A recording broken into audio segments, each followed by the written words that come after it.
Gaga is more than a pop icon. She is a living, breathing work of art. Whether she's making headlines in a raw meat dress or clutching an Oscar, one thing remains undeniable. She is the queen of reinvention. "I like to liberate myself with my ability to change," Gaga declared in her 2011 film, Gaga by Gaultier. "The fantasy becomes my reality." That ethos has defined her career, as she has continuously evolved, each album unveiling a new persona, a new aesthetic, and a new sonic direction. Now, with her latest album Mayhem dropping on Thursday, Gaga isn't so much reinventing herself as she is returning to her roots. Before Mother Monster's next chapter begins, let's take a nostalgic dive into some of her most unforgettable reinventions. The meat dress, a fashion statement for the ages. At the 2010 MTV VMAs, all eyes were on one person, Lady Gaga, draped head to toe in a raw flank steak dress by Frank Fernandez.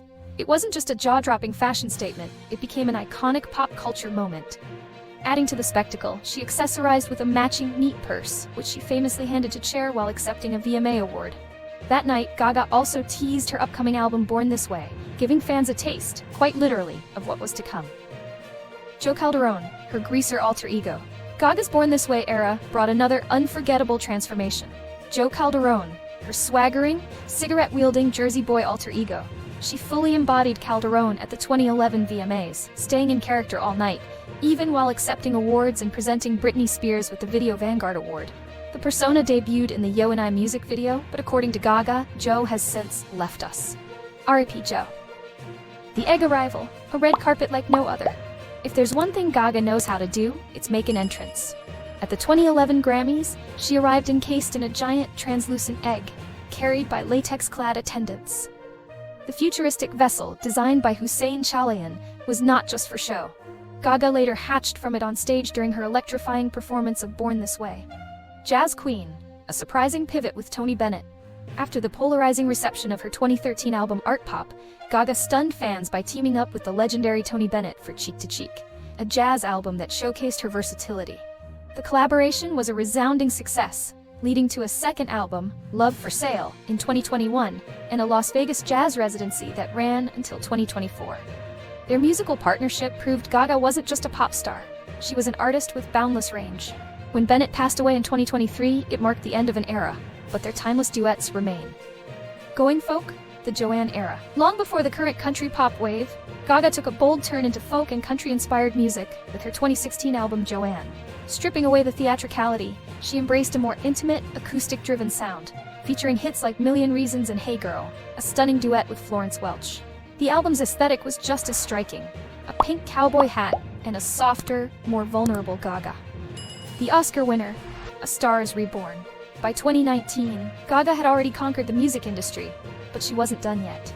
A Star is Born catapulted her into Hollywood stardom, earning her an Academy Award for Shallow and a nomination for Best Actress.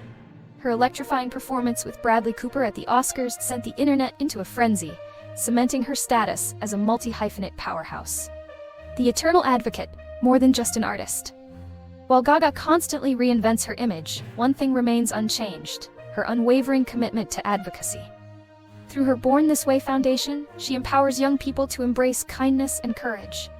She has been a staunch supporter of LGBTQ+ rights, women's rights, and mental health awareness. In a powerful speech following the 2016 Pulse nightclub shooting, she told the world, "You are not alone." For all the costumes, personas, and genre shifts, Lady Gaga's most defining quality isn't her ability to transform, it's her humanity. No matter what form she takes, she remains an icon worthy of endless applause. A divided stage, the Kennedy Center's controversial new chapter. For over 5 decades, the Kennedy Center has stood as a beacon of artistic freedom, creativity, and cultural representation. As both a premier performing arts venue and a living tribute to President John F. Kennedy, it has brought together artists from around the world, fostering a spirit of inclusion and artistic exploration. However, under new leadership, that legacy faces an uncertain future.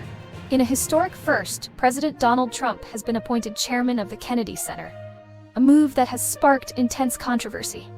His leadership began with a sweeping removal of 18 Democratic appointees from the board and a pledge to eliminate woke programming. This decision has triggered widespread backlash, leading to resignations from prominent figures like Hamilton producer Jeffrey Seller and artists Issa Rae and Shonda Rhimes. The cancellation of Hamilton at the venue marks one of the most high-profile responses to Trump's reforms. The Kennedy Center's origins trace back to President Dwight Eisenhower, who first envisioned a national arts center in the 1950s. His successor, John F. Kennedy, passionately championed the arts, emphasizing their vital role in American society. After Kennedy's assassination, the Cultural Center was named in his honor, standing as a tribute to his vision. Over the years, it has hosted countless performances in ballet, opera, theater, and music, while also serving as home to the National Symphony Orchestra. One of the center's most cherished traditions is the Kennedy Center Honors, a ceremony that celebrates lifetime achievements in the arts. Past presidents have attended regardless of political affiliation, until Trump's first term, when he notably skipped the event in 2017, citing a desire to avoid political distractions. Beyond national recognition, the Kennedy Center has embraced global cultures, hosting groundbreaking festivals like 2009's Arabesque, Arts of the Arab World. Former Kennedy Center President Michael Kaiser once stated, "Peace comes from understanding," emphasizing the role of the arts in fostering cultural appreciation and unity.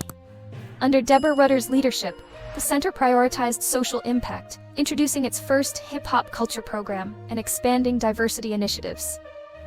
Now, with Richard Grenell, a longtime Trump ally at the helm, questions arise about whether this commitment to inclusivity will continue. Artists and patrons alike are watching closely.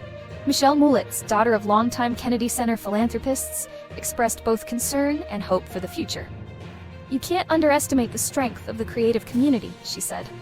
"I think the culture is going to change." As the Kennedy Center moves forward under new leadership, one question lingers. Will it remain a space for all voices, or will politics overshadow its artistic mission? Only time will tell whether the stage will remain a place for expression, or become yet another battleground in America's cultural divide.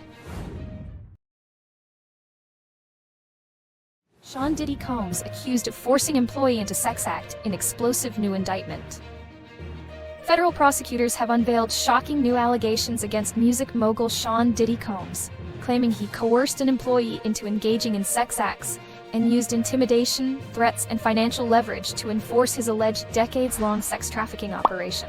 The fresh details were revealed in an amended indictment unsealed Thursday, expanding on the racketeering conspiracy charge Combs is already facing. While no new charges were added, the allegations further paint a disturbing picture of the scandal surrounding the hip-hop icon. A dark web of control and coercion. Prosecutors accuse Combs and his associates of coercing multiple women into sex acts, often under the influence of drugs, and at times involving male prostitutes. These alleged incidents, referred to as freak-offs, are said to have spanned 20 years, during which victims were recorded without consent and subjected to psychological and physical manipulation. Employees of Combs' empire were reportedly subjected to grueling work conditions, often forced to operate on little sleep and under constant fear of losing their jobs. The indictment states that one employee in particular was physically and psychologically pressured into sex acts with Combs, under threats of financial ruin and reputational harm. Combs maintains innocence amidst growing firestorm. Combs, who remains detained at the Metropolitan Detention Center in Brooklyn, has pleaded not guilty to charges of racketeering conspiracy, sex trafficking, and prostitution-related offenses. His legal team is fighting to have the prostitution charge dismissed and has filed motions to suppress evidence seized during FBI raids on his properties. He vehemently denies the accusations made by the SDNY, his attorney Mark Agnifilo said in a statement to CNN. He looks forward to his day in court, where it will become clear that he's never forced anyone to engage in sexual acts against their will. Many former employees stand by his side, ready to testify to the integrity, hard work, and inspiration they experienced while helping to build his award-winning businesses. Disturbing evidence unearthed. Authorities say they have video recordings of the alleged freak-offs, along with an unsettling discovery of over 1,000 bottles of baby oil and lubricant during searches of Combs' homes, hotel room, and electronic devices. Additionally, 3 AR-15 rifles with defaced serial numbers were reportedly found in his possession. As the trial date in May looms, the case against Sean Diddy Combs continues to unfold, promising what could be one of the most high-profile legal battles in the entertainment industry's history. Whether he is proven guilty or not, the allegations alone have already cast a long shadow over his once glowing legacy. Millie Bobby Brown reveals that's actually her stage name.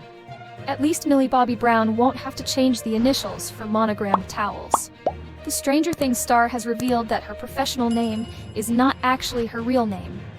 Brown revealed that information during a recent conversation with her Electric State co-star, Chris Pratt, who asked her about her middle name during a joint interview with BuzzFeed. "My middle name is Bonnie," the 21-year-old said. "Millie Bobby Bonnie Brown?" Pratt responded. "No, Bobby, it's Millie Bonnie Brown," she told him. "I've never told anyone that. You heard it here first." Pratt seemed as surprised as the rest of us. "Your middle name is Bonnie? But you just changed it to Bobby?" Pratt asked. For shits and giggles, Brown laughed before Pratt asked if she had changed it for a stage name, and she confirmed that she had. The actress has lucked out with consistent initials. She married Jake Bon Jovi, 22, the son of rocker John Bon Jovi, last year.